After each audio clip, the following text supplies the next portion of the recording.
Hey you guys, thanks for clicking on, that's fucking horrible. My introductions suck. Okay. Jesus. Hey guys, what's up? Thanks for being interested in my videos again and watching this episode.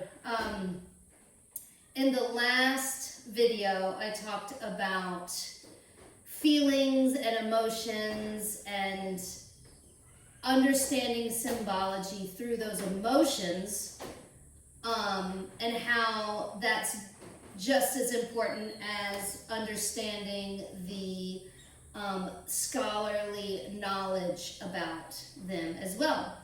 So I thought I might expand on this a little bit, and there is a practice that I started early. I was always interested in Nikola Tesla. Just his, who isn't interested now, but like, he was just so fucking cool. Like, I read his books, and I was really into everything that he had to say. And one of the quotes that I made sure that I memorized and used as a mantra was, to understand the secrets of the universe, think in terms of light, frequency, and vibration.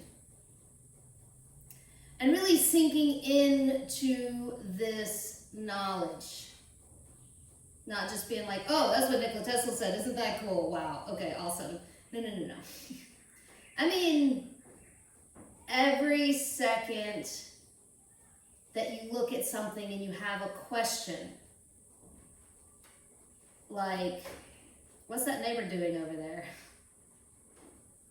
Well, light, frequency, and vibration, I mean, it's just a little electrical circuit that's running around in circles doing what it does, you know? What is humanity doing right now? Well, basically it's just light, frequency, and vibration. The unbalanced vibration right now is what a lot of us feel. And for those of us who are sensitive empaths, the unbalanced vibration is felt heavily, unbearably sometimes. I also was thinking about, like, when does this happen? Like, what do you have to go through? And through my experience, you hear, anybody that's on the spiritual path now knows the 7 chakras, and I mean, maybe the color correlation, maybe even the Sanskrit name. I actually still trying to memorize them. Yes, the Sanskrit word for each of the chakras. But I know the color, and I know the feeling, and I know the emotion, and what it is attached to, the vibration of what that chakra is. And there's a lot going on in the lower chakras. So healing your root chakra, the Muladhara, of course, we all got to start there. And that one can be really fucking heavy, It's like, yeah. And moving all the way up, coming to the third eye, which is what I wanted to focus on. There's a lot that needs to be healed up here. The throat is all of them. Your self-confidence, being able to be authentic, your passion. Now I'm going down and up and down and up. There is no up or down. It's just, you have to heal them all, and there's 3 keys. Three, the Holy Trinity. That even rhymes. Like, how could you not? Yeah, anyway. Light, frequency, and vibration. Father, Son, Holy Spirit. Saturn 3. So I started thinking about that, and then I started realizing in the third eye, once you get up here, and all of this light frequency and vibration is working properly and functioning properly, and you're able to just experience this craziness in a swing of, yeah, the ups and downs and the ins and outs, and it's all an ocean. That's when you start to be able to see with your third eye. And, you know, I mean, everybody's heard that, you know, you open your third eye. Well, is your third eye open? Is it really? Do you know what it feels like to have your third eye open?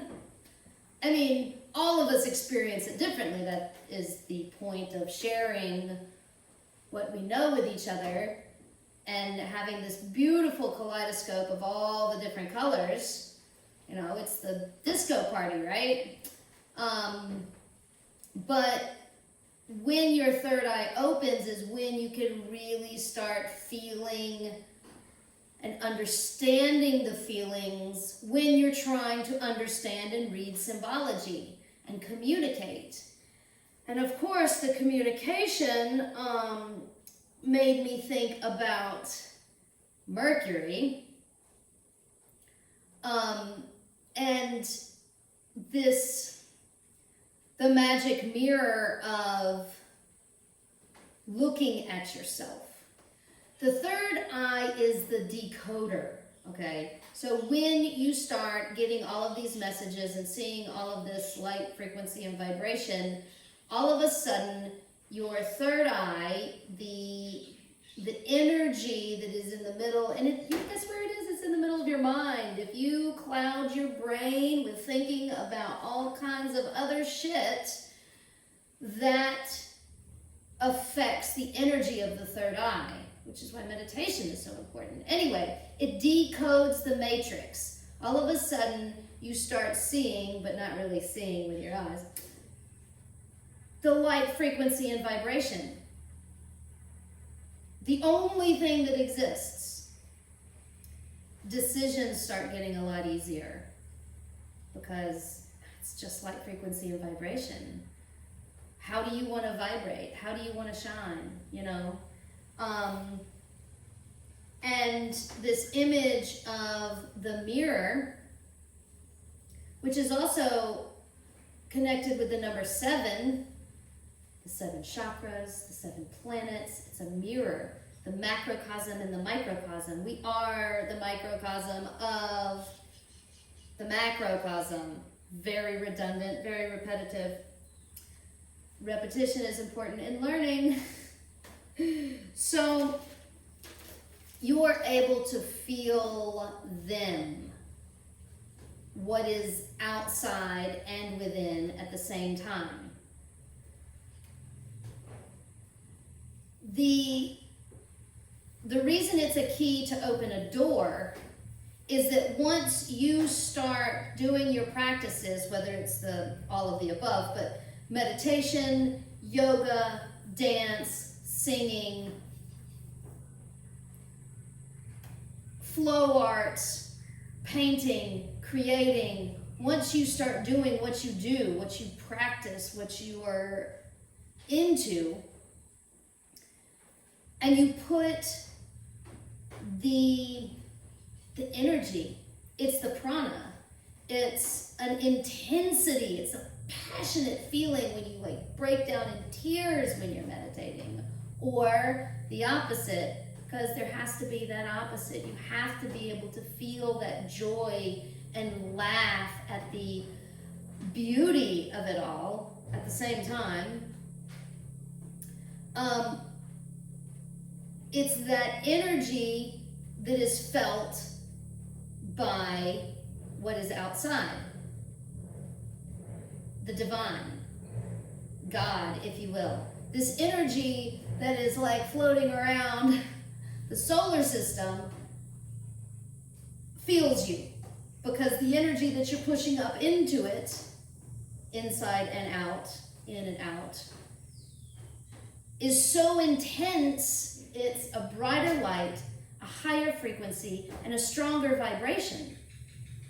Then all of a sudden, what's inside and outside starts, bam, they make that connection and they start communicating. That's when Mercury came back in and was like, Mercury is the key. Mercury. He is the first planet, the closest to the sun. He's the fastest. He is the carrier of messages. He's the communicator. He is the image that we want to reach first. Well, he feels you first. He feels that passion first. He's like, bam, Mercury hits it. He's like, whoa, what? Who's that? You know, I gotta go tell the big guys. I'm like, Mercury. So of course I'm like, oh, that's who wants to speak on this card spread. So Mercury, what do you want to say? I shuffle, shuffle, shuffle, shuffle. Center, north, south, east, west. And in the center, we get 7 of diamonds, 7 of earth. First, I take the 7. 7, we just talked about the 7 chakras and the 7 planets and how that's a mirror. What is within is also out there. And in turn, when you see that mirror, that connection, 7 means faith, that we have faith that we are connected. It's the wisdom that we know that we're connected. It's the reflection that's mirrored in the reflection of the planets and the chakras, the microcosm and the macrocosm. And diamonds is earth, right? It is the perfected earth. It's material, it's this body, it's earth, the muscles, the sinew. So in the center, I'm feeling like 7 is also the number of Venus and beauty.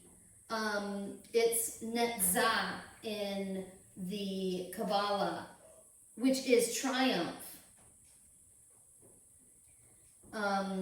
She is held here. And in the center, when I'm seeing it and speaking with Mercury and all of this symbolism is spiraling through my head, Mercury was like, the question should be, who am I? And I was like, instantly thought of the hookah worm. Who are you? Do you know? Do you really know who you are? And then I thought of what's painted on all the doors. Know thyself. Ye who enter here, know thyself. I'm like, contact. All right, so what's in the north? What are we thinking? What are we communicating? Mercury, since it's Mercury, what you got to say? And it's 9 of swords, which the swords, spades, is thinking. So I always love feeling it in this placement. I'm like, yeah, it's like a planet in their house, right? Or in the ruling constellation. It feels good. They're like, that's where I need to be. But the number 9, we're thinking about completion. It's the end of a revolution. It's fulfillment. In the Kabbalah, it's Yasad. It's the moon, the reflection. Again, with the reflection. So who do we look at first? I mean, in the microcosm as a human, the first thing that I started praying to was the moon. You know, I'm alone in my bed and I'm kind of, you know, just not, I can't sleep and look out my window, you know, I'm like, whoa, there's a moon, look at that motherfucker, you know? It's so bright and beautiful. So many conversations with the moon that I wrote in all of my spiritual texts that I've self-published on Amazon. Check it out. #MysticEve. My name's Eve, and I'm a mystic. It worked, you know. So here we go with that reflection and who we look at first. We're still in the north. We're still in what we're thinking.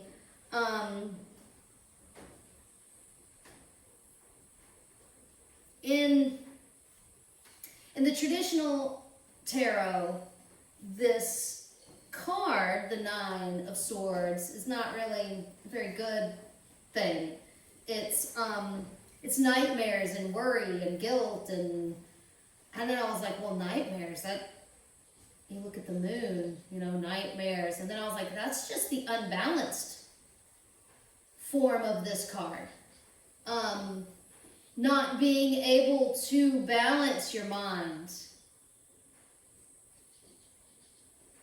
to be able to communicate properly. This is all in the north. Maybe even being scared to ask that question, who are you? In the Never-Ending Story, it was painted perfectly. You know, you look at that magic mirror, Atreyu sees Bastion, and Bastion sees Atreyu, and they both scream because it's like, what the fuck? It's like, it's shocking, you know? So, what's in the south? What do we have grounding this all? What's gonna bring us back down? And it was 2 of clubs, which is 2 of wands. And with 2, we've got this balance, we've got the duality, we've got Gemini, we've got Libra. I mean, 2 has a lot, right? We've got partnership. Again, with the communication, we have Mercury in there with number 2 because it's the communication between the 2. It's in the Kabbalah, it's Hakmah, or wisdom, Kether. It's the first thing that, oh my God, I mean, that's also, even though that's Uranus, and it's also kind of like Mercury because it's the first thing that receives the energy from Kether, right? It's like boom, before it comes over here. So we've got, it's the 2 points that make the line in geometry, in sacred geometry. It's the vessel. It's how it moves, right? And wands is fire. Of course, I instantly think of the image because these ancient images and symbology, this is how we are interpreting. This is what it is to interpret, is I see the ancient painting of the yogis in lotus with the fire on their spine. Like the second I saw that image at the Buddhist Retreat Center, first time I'd ever seen, I was like, whoa, I know what that feels. Well, not what that feels like, but I mean, yeah. I instantly connected with that image, okay? Which comes up here with the connection between the higher and the lower through the chakras, with fire, because fire is the transformative spirit. Fire.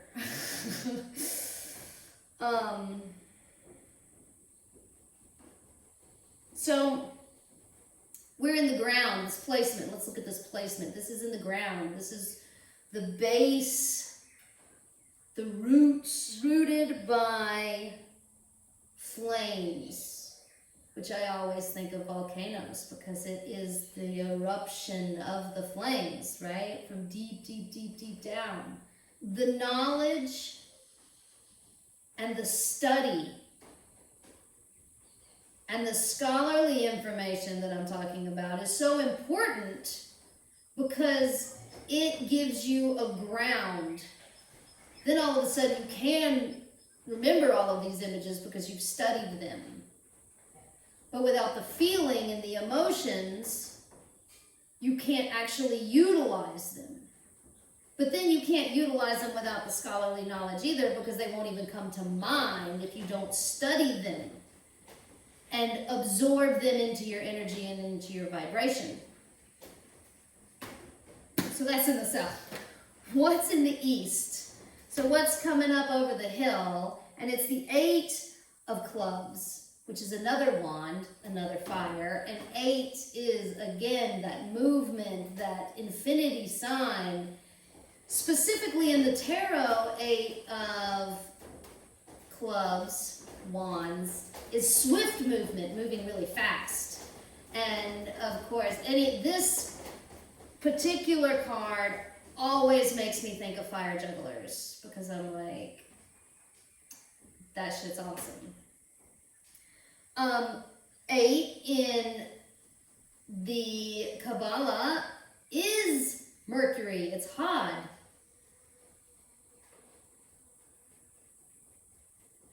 It is the fastest planet, you know? Again with that, with 8 and the fastest planet. It's coming up, and then I visualize Mercury coming up over the hill with a fire stick. The caduceus, the best fire stick of them all. Speaking of wands, really, it's really powerful. The 2 snakes of the Kundalini coming up, surrounding the inner staff with wings so you can fly. Yeah, all of that wrapped up into one. And I'm like, hey. So in the West, what do we have at the end of the day? We have 2 of swords, spades, swords. Air, we've got that sword swinging around in the air, and we got another 2. We've got a balance. We've got a communication. We've got thinking. We've got hakmah. We've got air. And we've got the placement of it's the end of the day. And it was very clear with Mercury, and what Mercury was saying is that at the end of the day, he's kind of like the first thing you got to like reach out to and talk to, like symbolically, and what you do on the outside, you do on the inside. It's like studying Mercury. He is the guy or girl at the end of the day. Oh, and with regular tarot, this is also painted to be like miscommunication.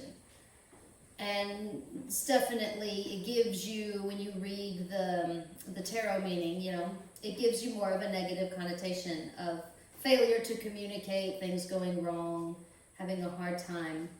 And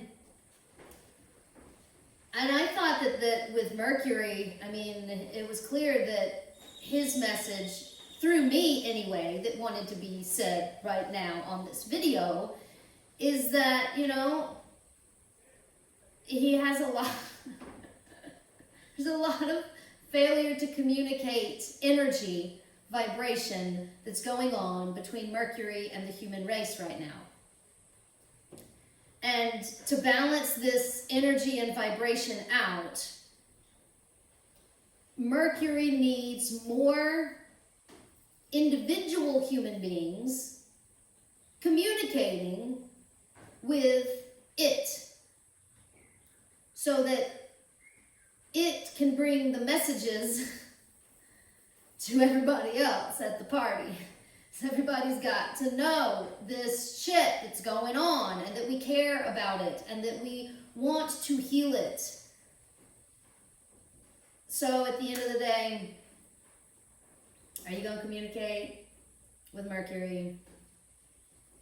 Are you going to ask the right questions. I mean, what's a right question or a wrong question? Starting with, who are you? Thank you so much for watching, and don't forget the surprise link below. I've kind of been having fun with that. It's gotten faster. And check out all the stuff that I've got going on Linktree and here at Center of Mystic Arts. It's donation based, so whether it's through Patreon or a one-time donation through PayPal or whatever, it's greatly appreciated.